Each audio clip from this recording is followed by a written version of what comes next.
Hello বন্ধুরা, কেমন আছেন সবাই? আশা করছি সবাই খুবই ভালো আছেন এবং সুস্থ আছেন। আজ অনেক দিন পরে আবারও একটা ঝুমুর লাইফস্টাইল ব্লগ চ্যানেলে ব্লগ চলে আসছে। তো ব্লগটা দেখবেন, চেনা মুখগুলো চেনা হলেও কিন্তু একটু অন্যরকম হবেই। তো যাই হোক, আজকের ব্লগটা আপনাদের জন্য স্পেশালভাবে বানিয়েছি। আশা করছি ভালো লাগবে, আর ভালো লাগলে প্লিজ লাইক, শেয়ার, সাবস্ক্রাইব করতে ভুলে যাবেন না বন্ধুরা। আমাকে সাপোর্ট করবেন, আমি কিন্তু সবাইকে সাপোর্ট করি বন্ধুরা। তো অনেক দিন ধরেই দিদি বলছিল, আর আমি একটু ব্যস্ত ছিলাম বলে যাওয়া হয়নি। তো একদিন ছুটি নিলাম আর রেডি হয়ে দিদির বাড়ি গেছিলাম সকাল সকাল। যেদিন গেছিলাম সেদিন আমার একদম ব্লগ বানাতে ইচ্ছা করছিল না, আর ব্লগ বানাইনি। অনেক গল্প করেছি, অনেক দিন পরে গিয়েছিলাম তো অনেক গল্প করেছি, তো ব্লগ বানানো হয়নি। পরের দিন সকালবেলা, মানে আমি গেছিলাম বুধবার, বৃহস্পতিবার সকাল থেকে আমি ব্লগটা শুরু করেছি আপনাদের জন্য। আসলে কী বলুন তো, সকালবেলা এত সুন্দর পরিবেশ ছিল আমার, না এই কুয়াশায় ভরা চারিদিক দেখতে খুব ভালো লাগে বন্ধুরা। তো ভাবলাম আপনাদের সাথে শেয়ার করি, জানি না আপনাদের কেমন লাগবে। যদি ভালো লাগে একবার কমেন্ট করে জানাবেন যে কেমন লাগছে এই কুয়াশায় ভরা চারিদিক। আমার তো প্রচুর ভালো লাগছিলো, ভাবলাম ভিডিও করে নিয়ে আপনাদের সাথে শেয়ার করব। আসলে বন্ধুরা, সকালবেলা কিন্তু এত কুয়াশা ছিল না। যেই মানে বেলা হয়েছে 7টা, 7:30 হয়েছে, অমনি কুয়াশাটা পড়েছে। সকালবেলা 6টা, 6:30 কুয়াশা ছিল না। দিদি বলছিল, তো দিদি সকাল সকাল উঠে যায়, আমি সকাল সকাল উঠিনি, 7টা, 7:30 দিয়ে উঠলাম। আমাদের বাড়ি হলে আমি তাড়াতাড়ি উঠে যাই, যেহেতু দিদির বাড়ি ছিল, আমার তো কোনো কাজ ছিল না, ওই জন্য আমি লেট করে উঠেছি। আর গবলুও উঠে গেছে, বাইরে আসবে বলে খুব কান্নাকাটি করছিল। আর আজ ছিল বৃহস্পতিবার, বললাম আপনাদেরকে।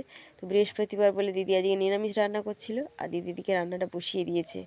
ভাতটা দেখুন ওইদিকে ফুটছে, আর এদিকে দিদি ডালটা বসাচ্ছিল।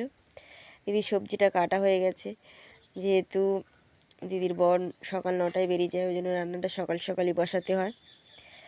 ডালটা বসিয়ে দিচ্ছে, ডালটা সিদ্ধ হচ্ছে, সবজি কাটা আছে। আর তখন গবলু খুব বিরক্ত করছিল, তো গবলুকে নিয়ে আমার খেলতেই হবে, কিছু করার নেই।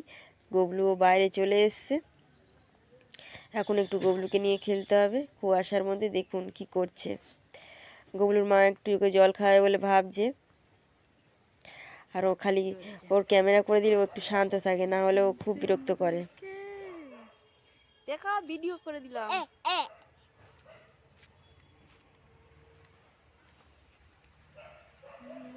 तुमसे मिलके ना जाने क्यों कुछ और नजर नहीं।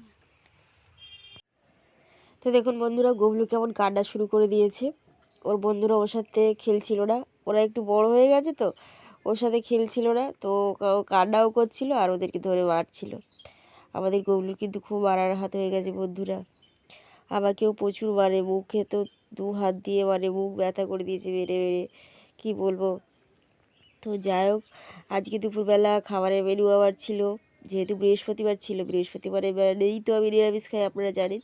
তো ফুলকপি, আলু, মটরশুঁটি দিয়ে ভাজা ছিল, করলা পাতার বড়া ছিল, কুমড়ো ভাজা ছিল, কুমড়ো আলু সিদ্ধ, ডাল, আর ওদিকে ছিল চাটনি। এই ছিল আজকে আমার মেনু। তো এটাই দুপুরবেলা খেলাম, আর খেয়ে একটু রেস্ট নিচ্ছিলাম, কিন্তু বিকেলবেলা হয়ে গেছে। আর গবলুর মা কাজ করছে, কিন্তু গবলু কান্নাকাটি করছে, ওর বন্ধুরা ওর সাথে আবার খেলছে না, তো ওর সাথে আমাকে খেলতে হবে। আর আমি যদি ওকে ভিডিও করে দিই ও একটু চুপ থাকবে, তো ওই জন্য আমি ওর একটু ভিডিও বানিয়ে দিলাম। আর ওইদিকে 2টো মুরগি ছিল, ও ওর সাথে খেলা করছিল। ভিডিও বানিয়ে দিলে ও চুপ থাকবে, আর খালি বলছে ফোনটা দাও, ফোনটা দাও, ফোনটা দাও। তারপরে সন্ধ্যাবেলা একটু আমরা টিফিন করলাম, টিফিন করে বসেছিলাম, গবলুর মা রান্না করছিল, তখন আমি গবলুর সাথে খেলা করছিলাম। তারপরে সে গেলো গবলুর ঠাম্মি, তারপরে গবলুর ঠাম্মির সাথে খেলা শুরু করে দিল। তো বন্ধুরা, আজকে আমি আপনাদের সাথে ঠিক এতটুকুই শেয়ার করলাম। নেক্সট ব্লগে আরও অনেক কিছু শেয়ার করব। তো সবাই সাথে থাকবেন, পাশে থাকবেন, আর এভাবেই সাপোর্ট করবেন।